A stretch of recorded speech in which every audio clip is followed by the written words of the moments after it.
The fresh beauty of the following morning did something to efface from our minds the grim and grey impression which had been left upon both of us by our first experience of Baskerville Hall.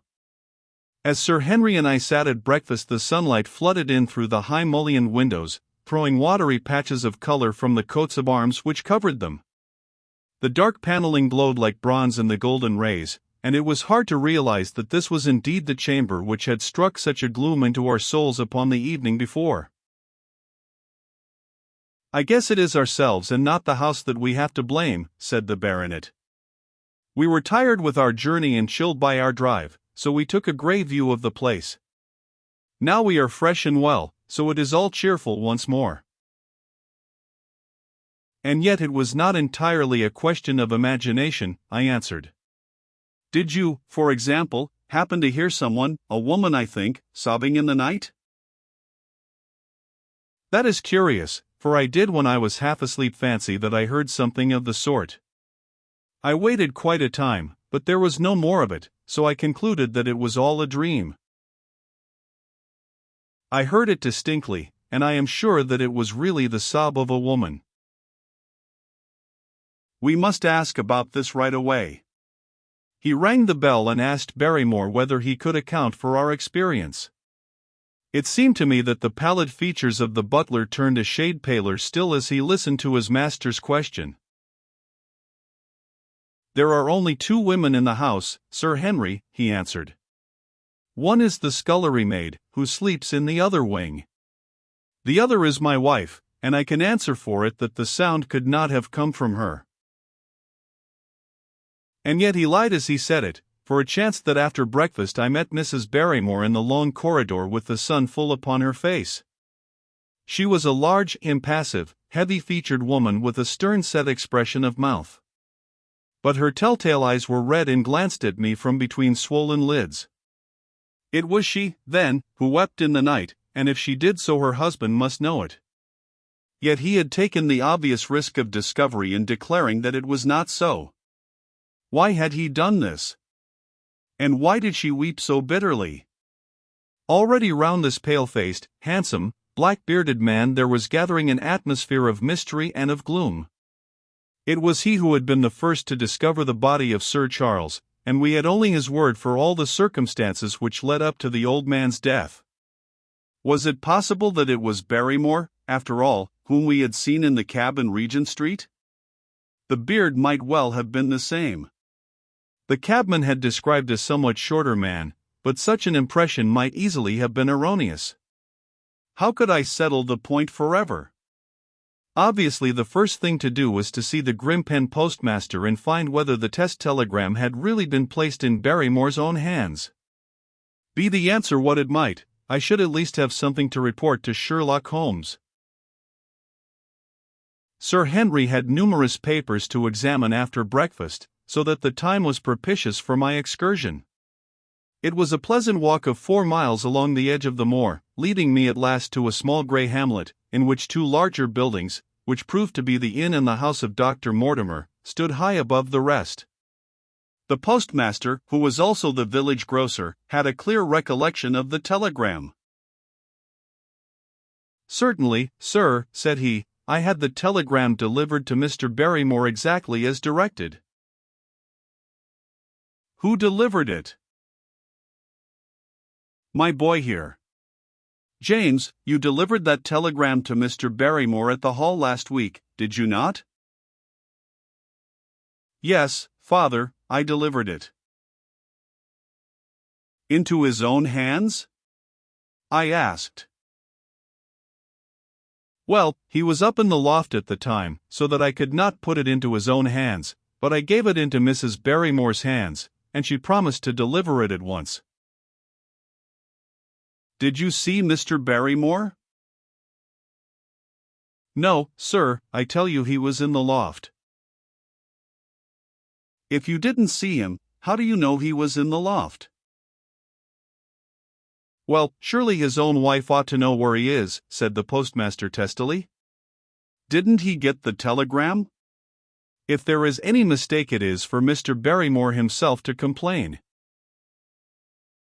It seemed hopeless to pursue the inquiry any farther, But it was clear that in spite of Holmes's ruse we had no proof that Barrymore had not been in London all the time. Suppose that it were so, suppose that the same man had been the last who had seen Sir Charles alive, and the first to dog the new heir when he returned to England. What then? Was he the agent of others, or had he some sinister design of his own? What interest could he have in persecuting the Baskerville family? I thought of the strange warning clipped out of the leading article of the Times. Was that his work, or was it possibly the doing of someone who was bent upon counteracting his schemes? The only conceivable motive was that which had been suggested by Sir Henry, that if the family could be scared away a comfortable and permanent home would be secured for the Barrymores.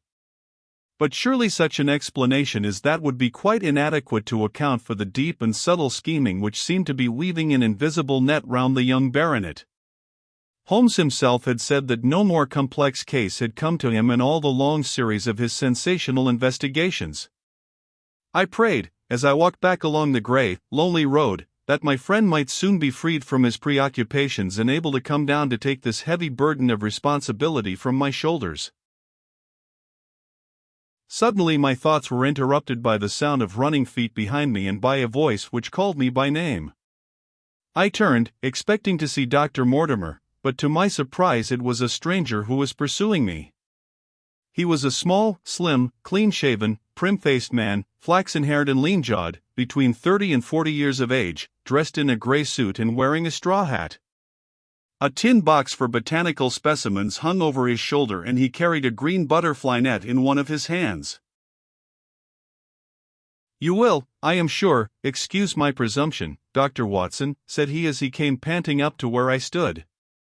"Here on the moor we are homely folk and do not wait for formal introductions. You may possibly have heard my name from our mutual friend, Mortimer. I am Stapleton, of Merripit House."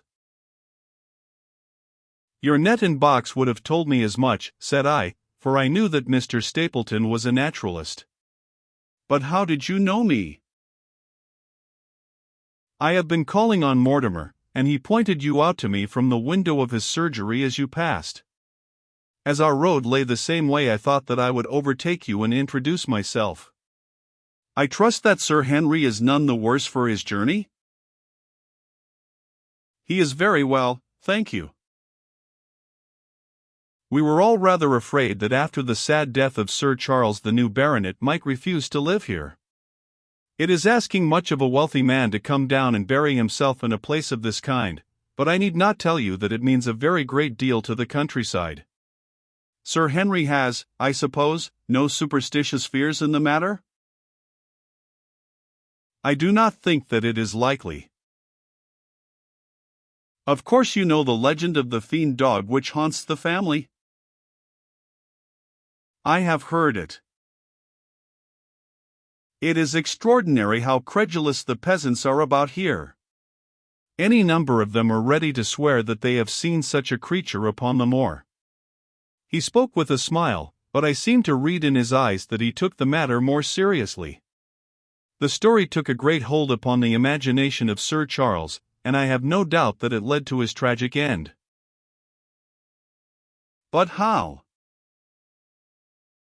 "His nerves were so worked up that the appearance of any dog might have had a fatal effect upon his diseased heart. I fancy that he really did see something of the kind upon that last night in the yew alley. I feared that some disaster might occur, for I was very fond of the old man, and I knew that his heart was weak." "How did you know that?" "My friend Mortimer told me." "You think, then, that some dog pursued Sir Charles, and that he died of fright in consequence?" "Have you any better explanation?" "I have not come to any conclusion." "Has Mr. Sherlock Holmes?" The words took away my breath for an instant, but a glance at the placid face and steadfast eyes of my companion showed that no surprise was intended. "It is useless for us to pretend that we do not know you, Dr. Watson," said he. "The records of your detective have reached us here, and you could not celebrate him without being known yourself. When Mortimer told me your name, he could not deny your identity. If you are here, then it follows that Mr. Sherlock Holmes is interesting himself in the matter, and I am naturally curious to know what view he may take. I am afraid that I cannot answer that question. May I ask if he is going to honor us with a visit himself? He cannot leave town at present. He has other cases which engage his attention. What a pity! He might throw some light on that which is so dark to us. But as to your own researches, if there is any possible way in which I can be of service to you, I trust that you will command me. If I had any indication of the nature of your suspicions or how you propose to investigate the case, I might perhaps even now give you some aid or advice. I assure you that I am simply here upon a visit to my friend, Sir Henry, and that I need no help of any kind. Excellent, said Stapleton. You are perfectly right to be wary and discreet. I am justly reproved for what I feel was an unjustifiable intrusion, and I promise you that I will not mention the matter again. We had come to a point where a narrow grassy path struck off from the road and wound away across the moor. A steep, boulder-sprinkled hill lay upon the right, which had in bygone days been cut into a granite quarry. The face which was turned towards us formed a dark cliff, with ferns and brambles growing in its niches. From over a distant rise there floated a grey plume of smoke. A moderate walk along this moor path brings us to Merripit House, said he. Perhaps you will spare an hour that I may have the pleasure of introducing you to my sister. My first thought was that I should be by Sir Henry's side. But then I remembered the pile of papers and bills with which his study table was littered. It was certain that I could not help with those.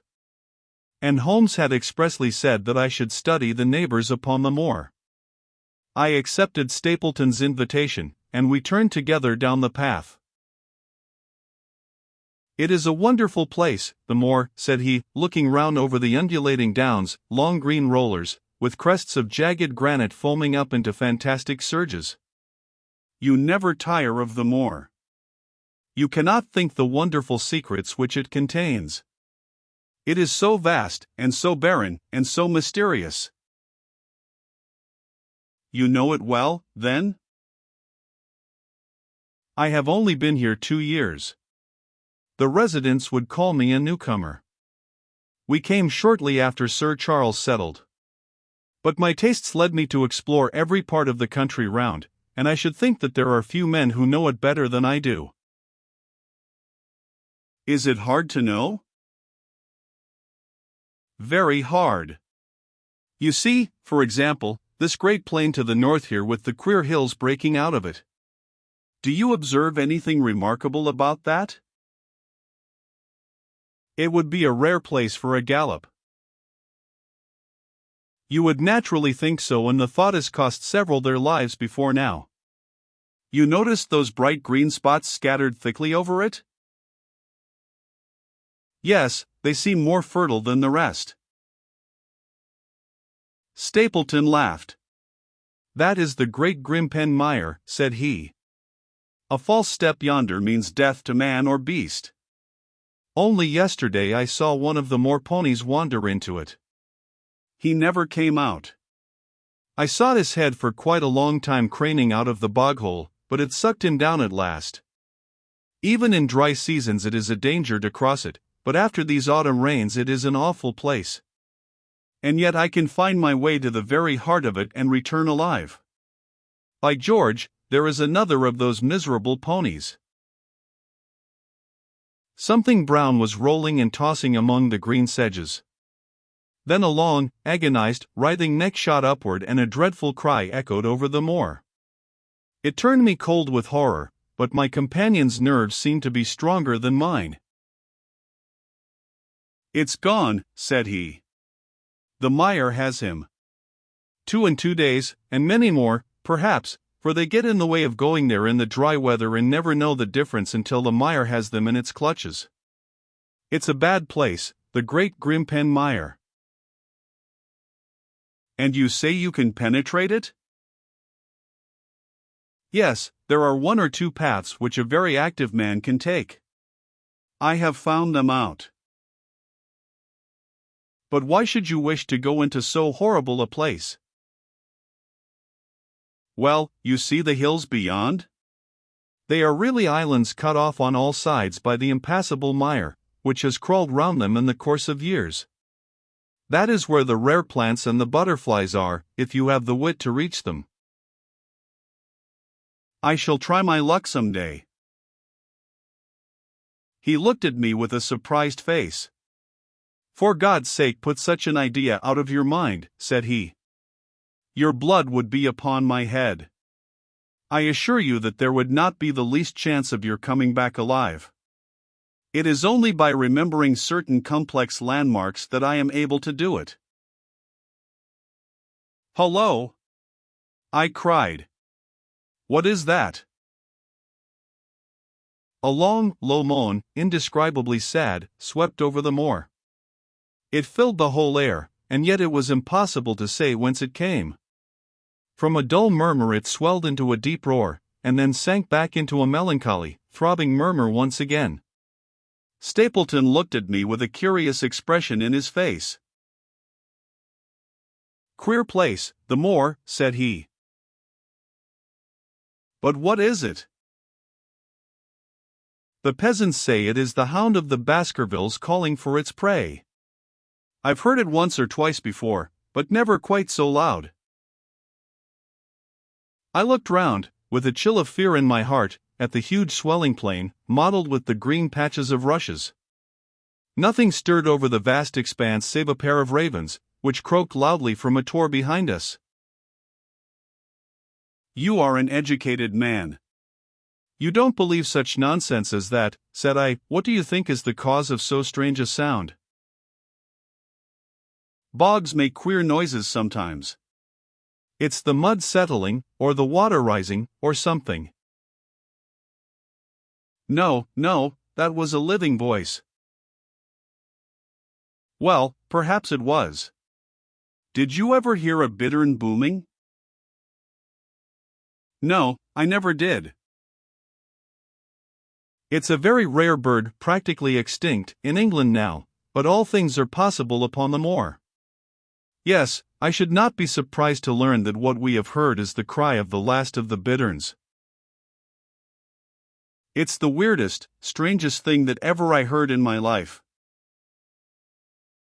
Yes, it's rather an uncanny place altogether. Look at the hillside yonder. What do you make of those? The whole steep slope was covered with grey circular rings of stone, a score of them at least. What are they? Sheep pens? No, they are the homes of our worthy ancestors. Prehistoric man lived thickly on the moor, and as no one in particular has lived there since, we find all his little arrangements exactly as he left them. These are his wigwams with the roofs off. You can even see his hearth and his couch if you have the curiosity to go inside. But it is quite a town. When was it inhabited? Neolithic man, no date. What did he do? He grazed his cattle on these slopes, and he learned to dig for tin when the bronze sword began to supersede the stone axe. Look at the great trench in the opposite hill. That is his mark. Yes, you will find some very singular points about the moor, Dr. Watson. Oh, excuse me an instant. It is surely cyclopides. A small fly or moth had fluttered across our path, and in an instant Stapleton was rushing with extraordinary energy and speed in pursuit of it. To my dismay the creature flew straight for the great mire, and my acquaintance never paused for an instant, bounding from tuft to tuft behind it, his green net waving in the air. His grey clothes in jerky, zigzag, irregular progress made him not unlike some huge moth himself. I was standing watching his pursuit with a mixture of admiration for his extraordinary activity and fear lest he should lose his footing in the treacherous mire, when I heard the sound of steps and, turning round, found a woman near me upon the path. She had come from the direction in which the plume of smoke indicated the position of Merripit House, but the dip of the moor had hid her until she was quite close. I could not doubt that this was the Miss Stapleton of whom I had been told, since ladies of any sort must be few upon the moor, and I remembered that I had heard someone describe her as being a beauty. The woman who approached me was certainly that, and of a most uncommon type. There could not have been a greater contrast between brother and sister, for Stapleton was neutral-tinted, with light hair and grey eyes, while she was darker than any brunette whom I have seen in England, slim, elegant, and tall. She had a proud, finely cut face, so regular that it might have seemed impassive were it not for the sensitive mouth and the beautiful dark, eager eyes. With her perfect figure and elegant dress she was, indeed, a strange apparition upon a lonely moorland path. Her eyes were on her brother as I turned, and then she quickened her pace towards me. I had raised my hat and was about to make some explanatory remark when her own words turned all my thoughts into a new channel. "Go back," she said. "Go straight back to London, instantly." I could only stare at her in stupid surprise. Her eyes blazed at me, and she tapped the ground impatiently with her foot. "Why should I go back?" I asked. "I cannot explain." She spoke in a low, eager voice, with a curious lisp in her utterance. "But for God's sake do what I ask you. Go back and never set foot upon the moor again." "But I have only just come." Man, she cried. "Can you not tell when a warning is for your own good? Go back to London. Start tonight. Get away from this place at all costs." "Hush, my brother is coming." "Not a word of what I have said. Would you mind getting that orchid for me among the mearsetails yonder? We are very rich in orchids on the moor, though, of course, you are rather late to see the beauties of the place." Stapleton had abandoned the chase and came back to us breathing hard and flushed with his exertions. "Hullo, Beryl," said he, and it seemed to me that the tone of his greeting was not altogether a cordial one. "Well, Jack, you are very hot." "Yes, I was chasing a cyclopides. He is very rare and seldom found in the late autumn. What a pity that I should have missed him." He spoke unconcernedly, but his small light eyes glanced incessantly from the girl to me.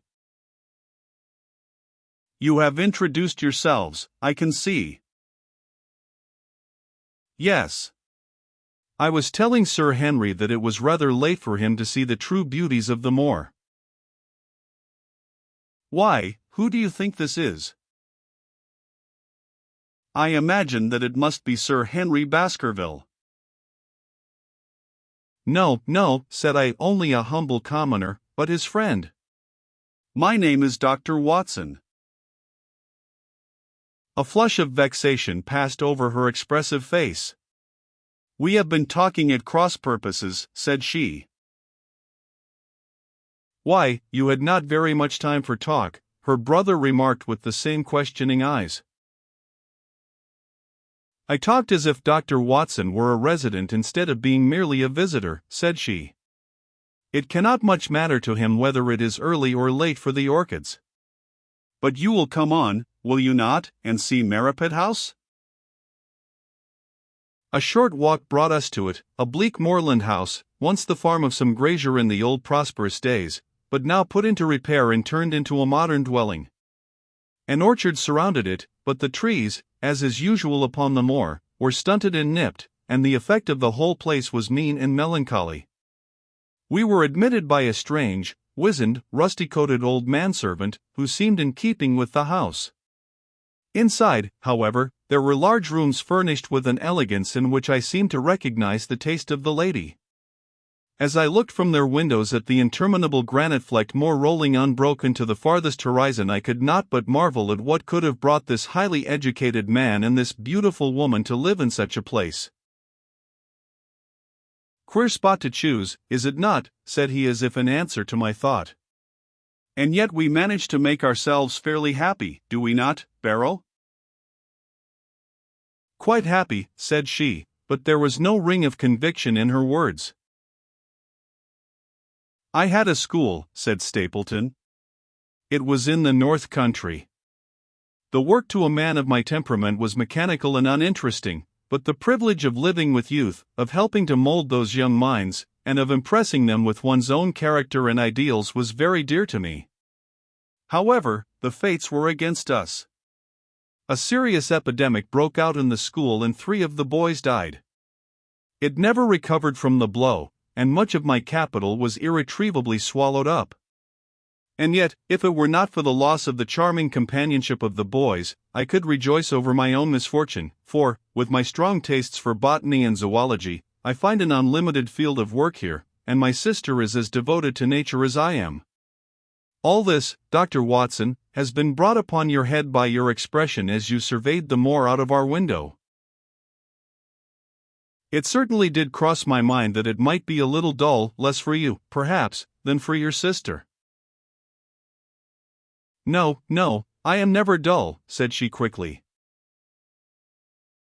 We have books, we have our studies, and we have interesting neighbors. Dr. Mortimer is a most learned man in his own line. Poor Sir Charles was also an admirable companion. We knew him well and miss him more than I can tell. Do you think that I should intrude if I were to call this afternoon and make the acquaintance of Sir Henry? I am sure that he would be delighted. Then perhaps you would mention that I propose to do so. We may in our humble way do something to make things more easy for him until he becomes accustomed to his new surroundings. Will you come upstairs, Dr. Watson, and inspect my collection of Lepidoptera? I think it is the most complete one in the southwest of England. By the time that you have looked through them, lunch will be almost ready. But I was eager to get back to my charge. The melancholy of the moor, the death of the unfortunate pony, the weird sound which had been associated with the grim legend of the Baskervilles, all these things tinged my thoughts with sadness. Then on the top of these more or less vague impressions there had come the definite and distinct warning of Miss Stapleton, delivered with such intense earnestness that I could not doubt that some grave and deep reason lay behind it. I resisted all pressure to stay for lunch, and I set off at once upon my return journey, taking the grass-grown path by which we had come. It seems, however, that there must have been some short-cut for those who knew it, for before I had reached the road I was astounded to see Miss Stapleton sitting upon a rock by the side of the track. Her face was beautifully flushed with her exertions and she held her hand to her side. I have run all the way in order to cut you off, Dr. Watson, said she. I had not even time to put on my hat. I must not stop, or my brother may miss me. I wanted to say to you how sorry I am about the stupid mistake I made in thinking that you were Sir Henry. Please forget the words I said, which have no application whatever to you. But I can't forget them, Miss Stapleton, said I. I am Sir Henry's friend, and his welfare is a very close concern of mine. Tell me why it was that you were so eager that Sir Henry should return to London. A woman's whim, Dr. Watson. When you know me better you will understand that I cannot always give reasons for what I say or do. No, no. I remember the thrill in your voice. I remember the look in your eyes. Please, please, be frank with me, Miss Stapleton, for ever since I have been here I have been conscious of shadows all round me. Life has become like that great grim mire, with little green patches everywhere into which one may sink and with no guide to point the track. Tell me then what it was that you meant, and I will promise to convey your warning to Sir Henry. An expression of irresolution passed for an instant over her face, but her eyes had hardened again when she answered me. You make too much of it, Dr. Watson, said she. My brother and I were very much shocked by the death of Sir Charles. We knew him very intimately, for his favorite walk was over the moor to our house. He was deeply impressed with the curse which hung over the family, and when this tragedy came I naturally felt that there must be some grounds for the fears which he had expressed. I was distressed therefore when another member of the family came down to live here, and I felt that he should be warned of the danger which he will run. That was all which I intended to convey. But what is the danger? You know the story of the Hound? I do not believe in such nonsense. But I do. If you have any influence with Sir Henry, take him away from a place which has always been fatal to his family. The world is wide. Why should he wish to live at the place of danger? Because it is the place of danger. That is Sir Henry's nature. I fear that unless you can give me some more definite information than this, it would be impossible to get him to move. I cannot say anything definite, for I do not know anything definite. I would ask you one more question, Miss Stapleton. If you meant no more than this when you first spoke to me, why should you not wish your brother to overhear what you said? There is nothing to which he, or anyone else, could object. My brother is very anxious to have the hall inhabited, for he thinks it is for the good of the poor folk upon the moor. He would be very angry if he knew that I have said anything which might induce Sir Henry to go away. But I have done my duty now, and I will say no more. I must go back, or he will miss me and suspect that I have seen you. Goodbye. She turned and had disappeared in a few minutes among the scattered boulders, while I, with my soul full of vague fears, pursued my way to Baskerville Hall.